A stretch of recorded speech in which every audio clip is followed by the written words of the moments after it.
Anime में हमने बहुत सारे हीरोज को देखा है जो कि दुनिया बचाने के लिए लड़ते हैं, लेकिन सोचो अगर वही हीरो एक दिन इतना बदल जाए कि जिस दुनिया को बचाने के लिए वो लड़ रहे हैं उसी दुनिया के लिए वो सबसे बड़ी मुसीबत बन जाए। और सबसे डेंजर विलन वो नहीं होते जो कि शुरू से ही ईवल है। सबसे डेंजर विलन तो वो होते हैं जो कभी हीरोज हुआ करते थे। तो आज की वीडियो में मैं आपको 5 ऐसे कैरेक्टर्स के बारे में बताऊंगा जिसकी शुरुआत तो हीरोज के रूप में हुई थी, लेकिन आगे जाकर ये सारे लोग एक विलन बन गए। और भाई नंबर 1 वाला तो इस लिस्ट का सबसे कंट्रोवर्शियल नाम है।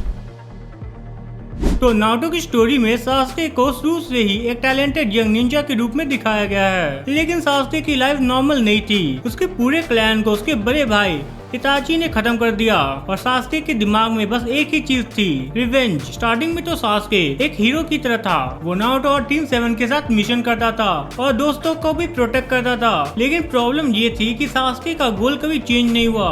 उसे सिर्फ इताची से बदला लेना था और इसी रिवेंज के चक्कर में सास्के ने टीम 7 को छोड़ दिया। लेकिन बाद में उसे अपने भाई इताची की असली स्टोरी पता चलती है और ये सब जानने के बाद सास्के उचिहा की जो हेटेड थी भाई वो तो आसमान छू गई थी। वो अब लीफ विलेज को ही खत्म करना चाहता था। इसने डिसाइड किया कि जिस सिस्टम की वजह से उसके क्लैन के साथ ये सब हुआ है उस सिस्टम को ही वो खत्म कर दे। यानी एक ऐसा कैरेक्टर जो कभी नारुतो का टीममेट हुआ करता था वही नारुतो का ओपोनेंट बन गया। लेकिन सास्के कम्प्लीटली इविल नहीं था, वो विलन बना, लेकिन स्टोरी के एंड आते आते वो भी रिडेम्पशन की तरफ ही गया।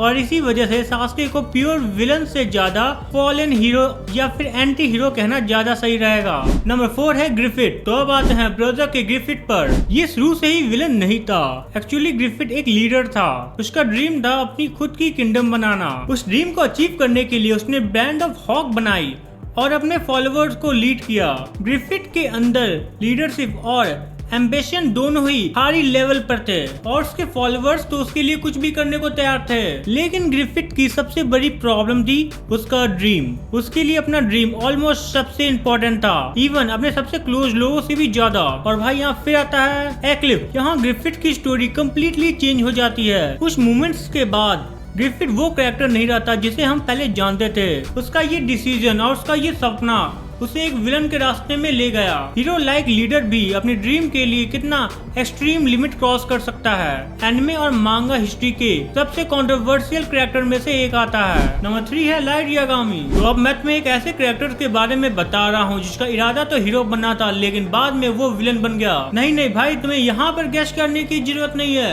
हाँ, मैं बात कर रहा हूँ लाइट यागामी की। डेथ नोट की बिगिनिंग में लाइट को एक स्टूडेंट के रूप में दिखाया गया था। उसे डेथ नोट मिलती है और उसके बाद लाइट हर उस बुरे इंसान को मारने लगता है। उसका लॉजिक सिंपल था, अगर क्रिमिनल नहीं रहेंगे तो ये दुनिया बहुत बेटर हो जाएगी।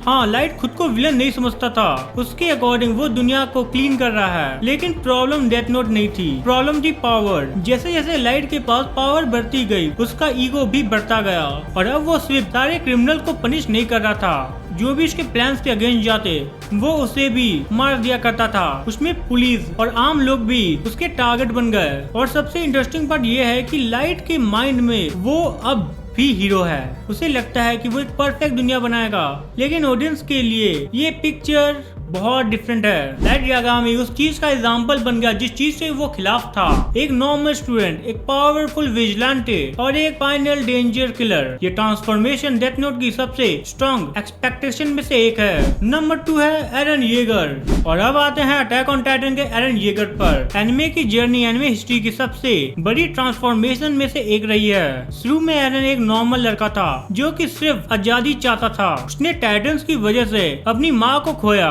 और उसके बाद उसका एक ही गोल था, सारे टाइटन्स को खत्म करना।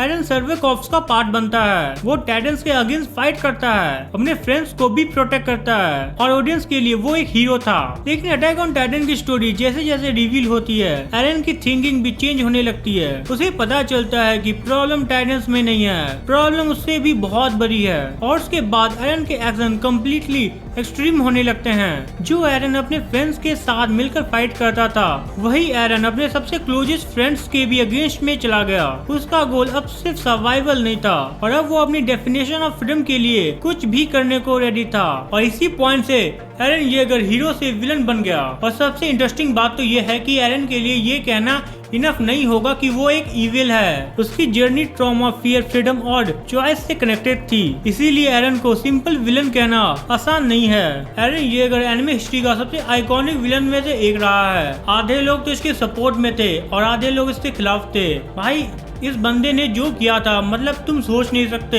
इस बंदे ने अपने प्यार के लिए, अपने दोस्तों के लिए, यहाँ तक कि अपने आइलैंड के लिए पूरी दुनिया से 80% पॉपुलेशन को मिटा दिया। देखो ये तो सिर्फ चाहता था 90% पॉपुलेशन खत्म हो जाए, लेकिन एंड में मिकासा ने इसे मार दिया और सिर्फ 80% ही एंड हो पाए। तो नंबर 1 है शिगाराकी। एक्चुअली नंबर 1 के कैरेक्टर को डिसाइड करना काफी डिफिकल्ट है। अगर हम pure hero to villain transformation की बात करते हैं तो ये कुछ कैरेक्टर्स इस लिस्ट में फिट हो सकते हैं, लेकिन अगर एनिमे का सबसे फेमस एग्जाम्पल को देखा जाए तो लाइट यागामी और Eren Yeager already strong example है। इसीलिए नंबर 1 को सिर्फ पॉपुलैरिटी के बेस पर चूज करने के बजाय ट्रांसफॉर्मेशन के बेस पर देखना चाहिए। और मेरे अकॉर्डिंग नंबर 1 है एरन येगर, क्योंकि एरन की जर्नी सिर्फ विलन बनने की स्टोरी नहीं है, एक ऐसे कैरेक्टर की स्टोरी है जिसके डिसीजन ने पूरी दुनिया को मॉरली चेंज कर दिया।